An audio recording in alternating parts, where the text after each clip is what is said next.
Apa ciri-ciri mereka yang darahnya sudah mulai rusak, pembuluh darahnya sudah mulai tersumbat?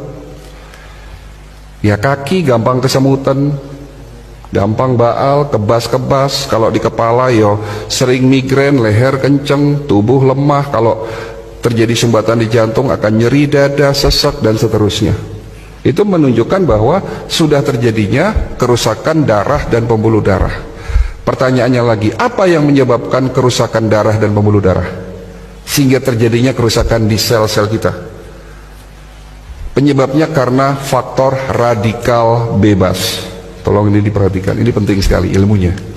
Radikal bebas. Radikal bebas itu satu molekul yang kehilangan pasangan elektronnya, sangat reaktif. Kalau nempel di sel, sel kita rusak. Entah itu sel darah merah, entah itu sel darah putih, di mana sel darah putih kita tahu sebagai antibodi tubuh kita, entah itu di pembuluh darah.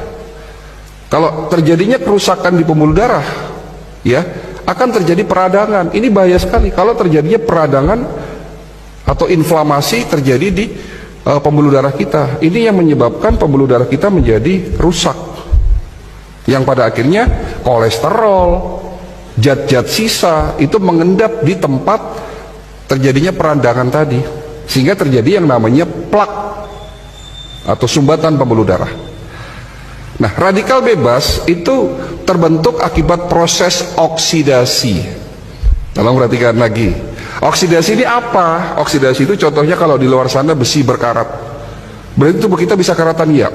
Proses oksidasi terjadi secara alami, Bapak Ibu sekalian. Bisa kita bernafas, beraktivitas, saya berbicara, bahkan kita tidur terjadi proses oksidasi. Ya, karena manusia tidak bisa menghindari proses oksidasi, Allah sudah menciptakan obatnya ada dalam tubuh kita.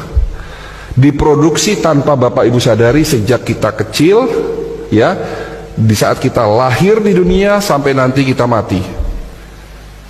Ada obat dari segala macam obat, rajanya obat sebagai benteng pertahanan pertama yang dapat menetralisir terjadinya oksidasi. Kalau tidak ada obat ini, 5 menit tubuh kita rusak, Pak. Namanya antioksidan, betul. Kalau hari ini kita masih berkecimpung di vitamin, di antibodi, sudah ketinggalan zaman, Pak. Hari ini dokter-dokter di Eropa, di Amerika, penemu-penemu suplemen, itu bagaimana caranya menemukan satu antioksidan yang kembali lagi tujuannya untuk menetralisir terjadinya oksidasi agar tidak terbentuk yang namanya radikal bebas. Ini penting sekali. Antioksidan diproduksi dalam tubuh kita. Ada 2, glutathione dan superoksid dismutase. Glutathione itu rajanya antioksidan, ya. Dan SOD panglimanya. Ada raja yang memimpin negara, ada panglimanya atau perdana menteri lah. Jadi yang menjaga tubuh kita itu sesungguhnya bukan antibodi. Antibodi itu benteng pertahanan kedua, Pak. Benteng pertahanan pertama namanya antioksidan, glutathione dan superoksid dismutase. Namun setelah usia Bapak 40 tahun, produksi antioksidan, glutathione dan SOD menurun. Makanya itulah yang disebut tua. Menurunnya produksi antioksidan. Sehingga pada saat usia 40 tahun dan terus bertambah, terjadinya oksidasi yang tidak diimbangi dengan produksi antioksidan, sehingga terbentuk yang namanya radikal bebas. Dan radikal bebas inilah yang mulai merusak pelan-pelan sel-sel tubuh kita. Sudah mulai jelas ya, Pak? Sudah mulai jelas ya? Oke. Tapi Allah Maha Baik. Allah bukan hanya menciptakan antioksidan dalam tubuh kita, tapi juga sudah menyiapkan plan B-nya. Menciptakan antioksidan ada di sekitar kita sebagai obat, sebagai penawar. Ada di mana? Ada di buah dan tanaman herbal. Yang dimana antioksidan itu disebut sebagai prajurit-prajurit antioksidan. Jenisnya ada ratusan. Contoh, resveratrol, antioksidan yang dapat mencegah dan mengobati penyakit darah dan jantung, stroke, ada di buah yang berwarna merah keungu-unguan. Buah apa itu? Anggur, blueberry, strawberry, buah delima. Terong bukan buah, Pak. Ya. Tapi ada juga buah yang banyak mengandung antioksidan resveratrol. Selain itu juga banyak mengandung antioksidan lainnya.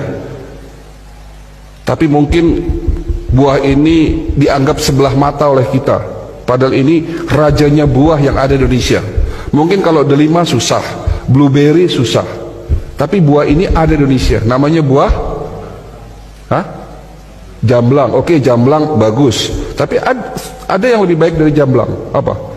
Buah manggis, Pak. Kapan terakhir makan buah manggis?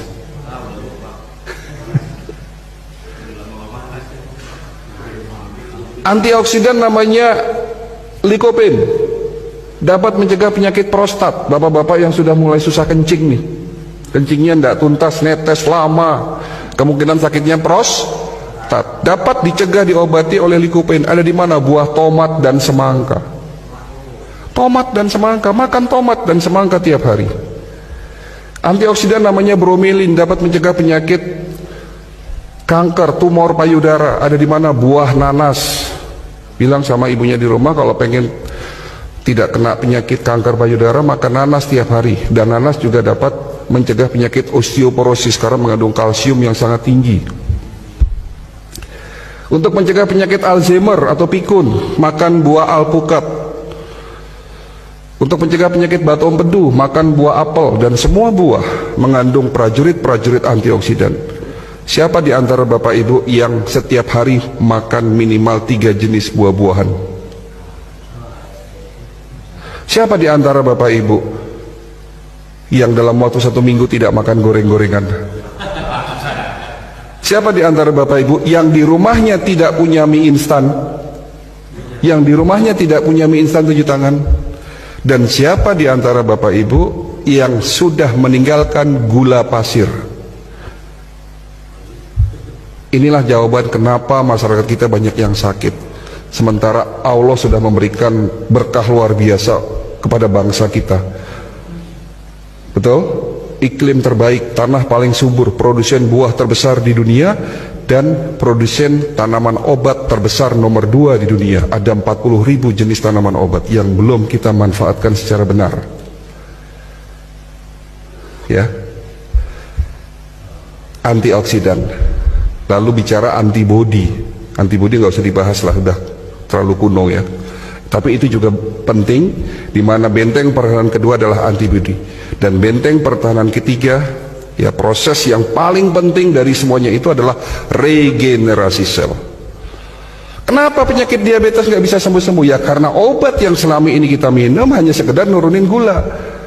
Tapi yang harus dilakukan, lakukanlah pengobatan secara holistik. Dibersihkan tubuh kita dari radikal bebas, dinetralisir proses oksidasinya, tentunya dengan herbal golongan fitofarmaka yang mengandung senyawa aktif antioksidan, ya. Lalu dikuatkan imunitasnya dan diberikan herbal atau suplemen yang memiliki fungsi regenerasi sel. Itulah holistic integrated medicine.